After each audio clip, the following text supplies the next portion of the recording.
चाहता हूं, आपका वंदन और अभिनंदन करना चाहता हूं कि आप अपने अधिकारों के लिए संघर्ष कर रहे हैं। अभी हरनाम सिंह जी बोल रहे थे तो उन्होंने कहा जहां झुकी वहां मकान।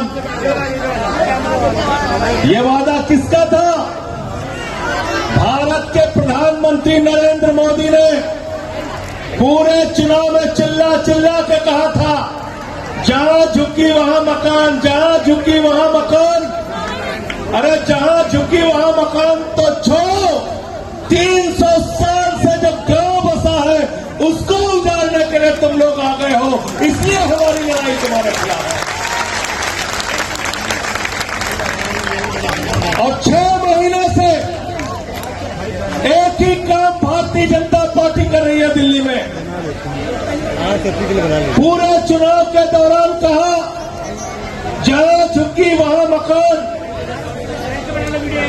आम आदमी पार्टी के नेता अरविंद केजरीवाल जी ने आगाज किया था दिल्ली के लोगों को, तुम्हारी झुग्गियां तोड़ देगी बीजेपी, तुम्हारी झुग्गियां उजाड़ देगी बीजेपी।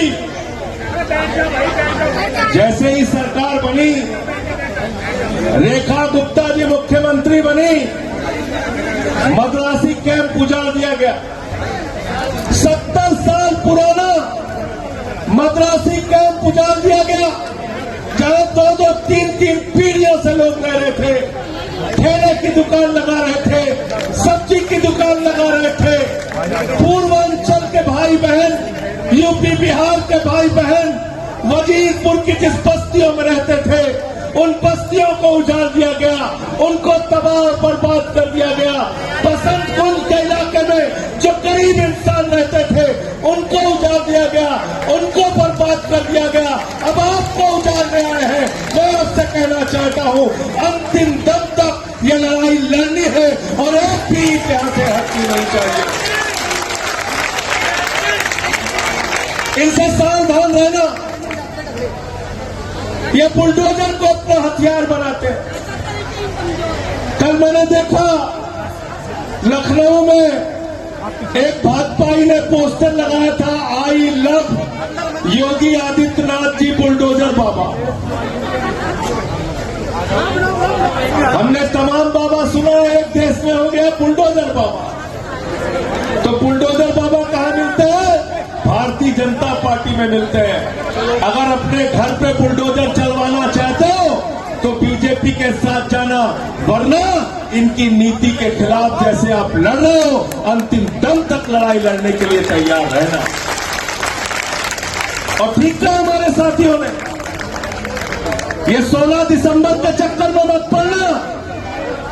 ये 16 दिसंबर की एक तात्कालिक राहत तो आपको मिली है, लेकिन याद रखना नरेंद्र मोदी की निगाह आपकी इस जमीन के ऊपर है, आपके इस गांव के ऊपर है, क्योंकि यहां की जमीन, इस गांव की जमीन अपने मालिक अडानी को देना चाहते हैं, इसलिए इस गांव को उजाड़ना चाहते हैं। ये नौकरी करने वाले नौकर लोग हैं, देश के प्रधानमंत्री नहीं हैं।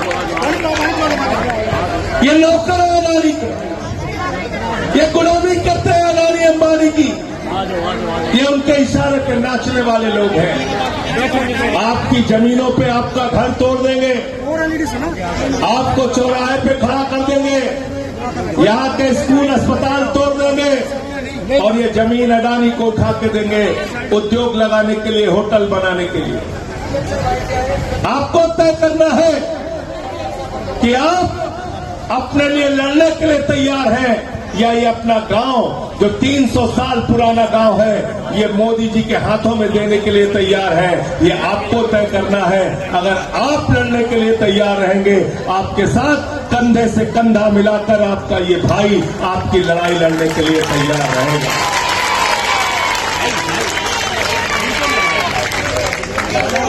जैसे भी आप चाहेंगे, धरना हो, प्रदर्शन हो, सड़क पे लड़ना हो या देश की संसद में लड़ना हो, आपकी इस लड़ाई में आपके साथ खड़ा रहूंगा। हमारे नेता अरविंद केजरीवाल जी ने मुझे आदेश दिया कि आपको जाना है आपको इस लड़ाई में रहना है और गरीब की बस्ती उजड़नी नहीं चाहिए। उसके लिए जो कुछ भी खामियाजा उठाना पड़ेगा उसको उठाने के लिए तैयार है। हम लोगों को तो जेल और मुकदमे सब कुछ मिल गए, सब कुछ मिल गया, जेल मुकदमा सब। लेकिन न जेल से डरना है, न मुकदमे से डरना है, न लाठी डंडे से डरना है। लेकिन इनसे जरा सावधान हो जाओ, इनकी नफरत की राजनीति से सावधान हो जाओ।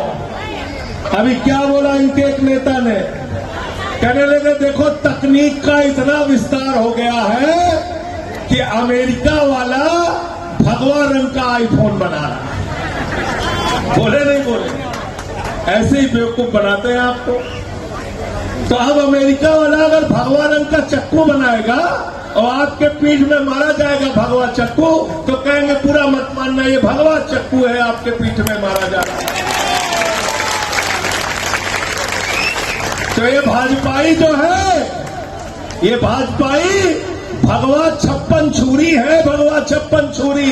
इनसे सावधान रहना। ये अपना भगवा रंग का हाथ में छुरा लेके आपकी पीठ में मारने के लिए तैयार है, आपके पेट में मारने के लिए तैयार है। इनसे सावधान हो जाना, वरना इनके हिंदू मुसलमान के एजेंडे में अगर फंसे रहोगे तो कभी तुम्हारा घर उजाड़ेंगे, कभी स्कूल उजाड़ेंगे, कभी अस्पताल उजाड़ेंगे। आपकी तकदीर को बर्बाद करने के लिए ये भारतीय जनता पार्टी दिल्ली में आई है। इसको यहां से खदेड़ना होगा और हम आपकी लड़ाई में आपके साथ खड़े हैं। बहुत बहुत शुक्रिया, बहुत बहुत धन्यवाद। माफी चाहते हुए आज अभी एक कार्यक्रम में मुझे और जाना है, इसलिए मैं यहां से निकल रहा हूं। विधायक जी और बाकी साथी हमारे यहां मौजूद रहेंगे। फिर से एक बार आपका बहुत बहुत आभार कि आपने इस लड़ाई में, इस संघर्ष में शामिल होने के लिए मुझे आप